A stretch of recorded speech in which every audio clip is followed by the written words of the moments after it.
What is up, everybody? Hope you guys are having a wonderful day. There is a lot that we need to talk about, so let's do this, shall we? Alright, so I got a question. To all those who do the whole milk crate challenge thing, what the hell is wrong with you? Seriously, what is wrong with you thinking that this is going to be great to do? Now, if you don't know, the milk crate challenge, basically step by step, the participant walks precariously up a pyramid of crates, milk crates to be precise, inching closer to greatness, or more likely a wipeout that's viewed by millions. And along with that, a trip to the hospital. And, that's not fun to deal with because of how much it is to get a trip to the hospital. Now, when the person falls, and they usually do in the videos, thousands or throngs of people and everything's on the way, like not many, like thousands of people around there, but a ton of people who help make this social media speculate, known as the milk crate challenge. They go like, saying, ooh, that person's going to make it, this person's not going to make it, blah blah blah. And then when the pyramid collapses, and that's when you see the climber landing painfully on a milk crate or into the ground. And let me just say, you a dumbass for thinking that this would be a great idea to do. Now, seeing this, many people see this as, taken up from where we had the Tide Pod challenges, where people were just like, oh, let me bite into a Tide Pod and nothing bad is going to happen. Yeah, people went to the hospital for biting into a damn Tide Pod. And it's, basically it's become a viral meme that has become a public health hazard. Now, many doctors have also warned the injuries from the challenges is putting as to more stress on hospitals at time because there is a pandemic happening, people. There's a thing called COVID-19 going on, and still people want to do idiotic things like this milk crate challenge to go and do, this just trip to the hospital. Hence why you should not be doing that. Now, TikTok said on a statement to the Washington Post that the platform prohibits, content that promotes or glorifies dangerous acts. So as of, I guess Wednesday or so, or last week, TikTok has taken down all of the milk crate challenges, videos, and everything's on the way now. Again, I don't have a TikTok, but, many people should not participate in this. And TikTok also said, we encourage everyone to exercise action in their behavior, whether it be online or off. Now, people are still going to post it, somehow they're going to put it on Facebook, they're going to probably put it on Twitter, Instagram, because Instagram is now becoming Reels and it just makes no damn sense, and so much more. Now, rapper Snoop Dogg, he said that it was critical how, people doing all this, mostly black people, falling from the crates and injuring themselves have gone viral. He says, why do we love to see each other fall? And then he wrote on Instagram with the face palm emoji, basically just, and it's just saying that we got to do better. And now, people have successfully gone over the milk crate challenge. I know one guy, I think he was like rolling a blunt or something?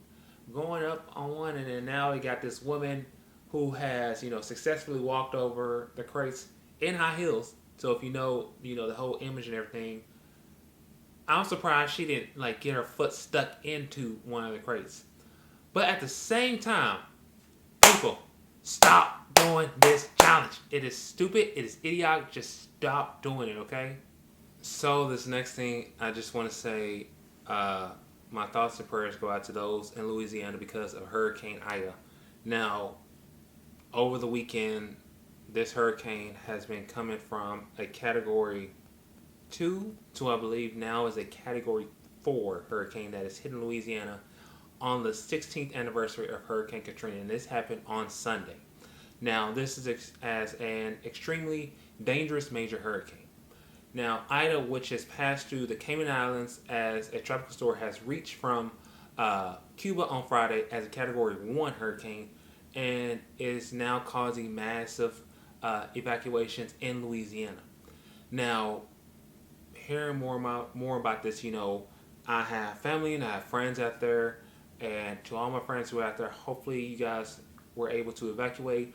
I know some people out there are still out there, and I think from what I heard, 1 million people in Louisiana have no power, and they are still stuck out there with no power and everything's on the way. So again, pray for those out there in Louisiana. As the governor, John Bell Edwards, said, he said that this will be one of the strongest hurricanes to hit anywhere in Louisiana since the 1850s. Now, again, folks, if you can help them out in any way you can, say, hey, if you have family, friends out there and they say, hey, can I come over somewhere around the vicinity area like Texas or Oklahoma, that kind of thing, help them out if you can. And again, my thoughts and prayers go out to everybody out there in Louisiana. Hope you guys are being safe. All right. Now, again, as I mentioned in some of my videos, there is a pandemic happening somewhat. COVID-19 is still around. And people, go get vaccinated. That's all I ask. Just go get vaccinated. It will be very beneficial. With all these new variants happening, it's very beneficial. We got Pfizer, Moderna, Johnson & Johnson, but I don't know about that one. And then for some reason, people think that this medicine, which is for horses and cows, is so good that it can help prevent COVID-19. Now, again, like I said, it's medicine for cows and horses. And the U.S. Center for the Disease Control and Prevention sent out a health advisory on Thursday warning doctors and the public about the rapid increase in prescriptions for the anti-parasitic drug Ivermectin. My apologies. Now, folks, if you know what that is, you should not be taking that. Okay. Now, for those who don't, ivermectin is basically used to treat parasites such as worms and lice in humans, and is also used by vets to deworm large animals. Now, you're probably going and wondering, trying to figure like, what is this? Like, how did this come to be? People thinking that a medicine for horses and cows, was going to be good for COVID-19. Well, you could thank Fox News host Tucker Carlson, Sean Hannity, and Lauren Ingraham. And they talked about how this basically could treat COVID-19. Even Senator Rand Paul suggested researchers are not pursuing ivermectin as a possible COVID-19 treatment because of their disdain for former President Donald Trump.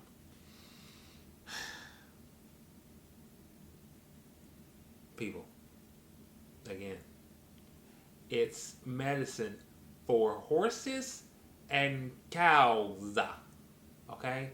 It is not something to prevent COVID-19. Make sure you do your research, okay? Just stop being stupid. Go get freaking vaccinated. Go try to get Pfizer or Moderna. Johnson & Johnson is a little bit weird. I don't know. But still, go out there and try to get vaccinated. Do your research. It's not going to hurt you.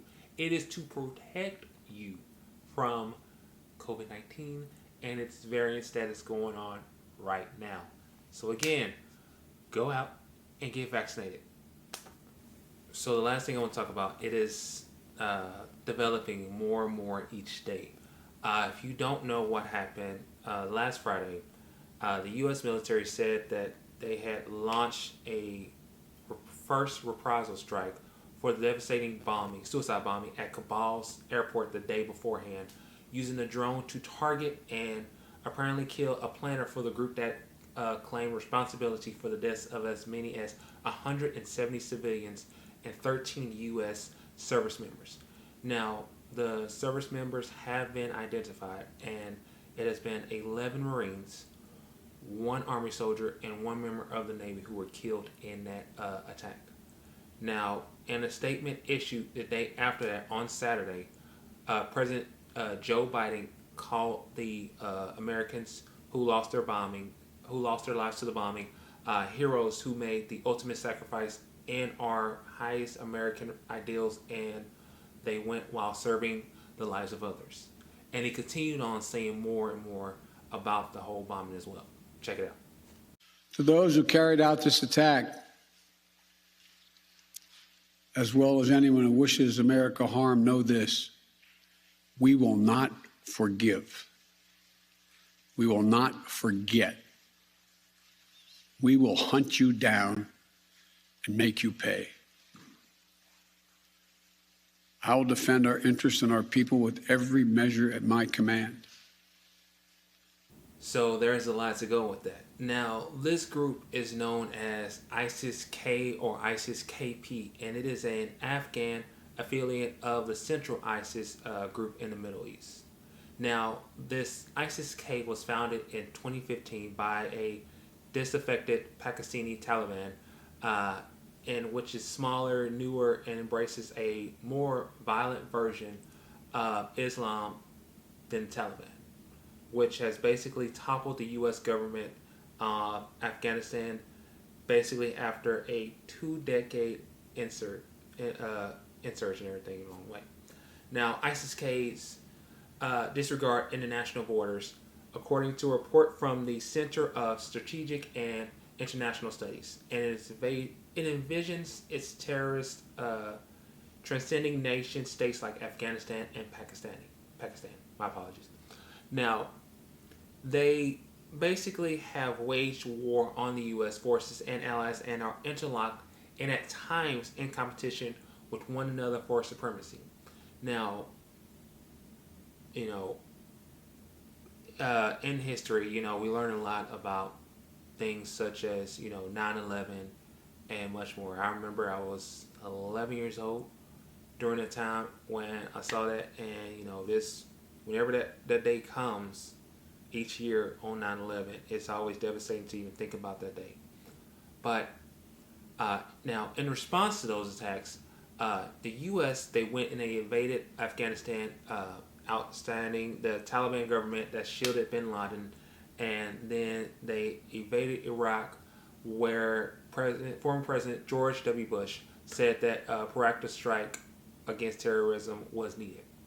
Now, years later, it's about 2014, 2015, give or take, a branch of Al-Qaeda broke away and established a so-called Salafist and Islamic theocracy, my apologies, in large parts of Iraq and Syria.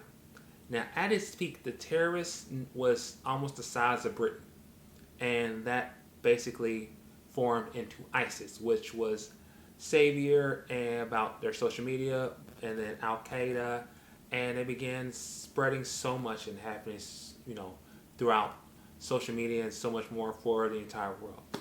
And in 2015, ISIS announced that they will be accepting loyalty of a new branch in the Khorasan region. Now, like many other terrorist groups, ISIS-K has targeted U.S. forces, their allies, and their civilians. But unlike others, ISIS-K openly fought with extreme Islamic organizations such as the Taliban. Now, again, folks, this is a ongoing story that is happening, and just reading about this, you try to go each and every day thinking this is happening for real. You think everything is all fine and dandy, but it's not really. It's not. We're dealing with COVID-19 happening. We're dealing with wars happening overseas. We're dealing with so much more. And at the same time, people thinking, oh, everything is just all hunky-dory. But in reality, it really is not. Folks, it's always difficult talking about these sort of things in videos. But at the same time, that's what I want for you guys to know. I want you guys to know what is happening out in our world that we live in currently. Okay, but with all this being said, let me know what you guys' comments are about this whole ISIS-K. What do you guys think about people thinking that ivermectin is actually a good, good thing for COVID-19? If you are, if you have family and friends in Louisiana, let me know how they're doing. Everything's on the way. To my family and friends out in Louisiana, tell me how you guys are doing. Also, if you are in part of the whole milk crate challenge, please just stop doing that. Seriously, just stop doing that at all. But also, what else is on your minds? I saw the Netflix posted the live action Cowboy Bebop photos, and I'm just going, I cannot wait for this. I'm just gonna be ready for this. And there's so much more. But yeah, what else is on your mind? Tell me what's on your mind in the comment section below. You can DM me, you can message me, that kind of thing, and so much more. All right, but like, share, comment, subscribe. Let people know I'm out there for you guys, because that is always what I'm out there doing, getting the word out, so that way you guys won't have to as much. But with that being said, I love all you guys so much. Be safe. Make sure to wear a mask. Get vaccinated, and so much more. All right. But other than that, I love you guys.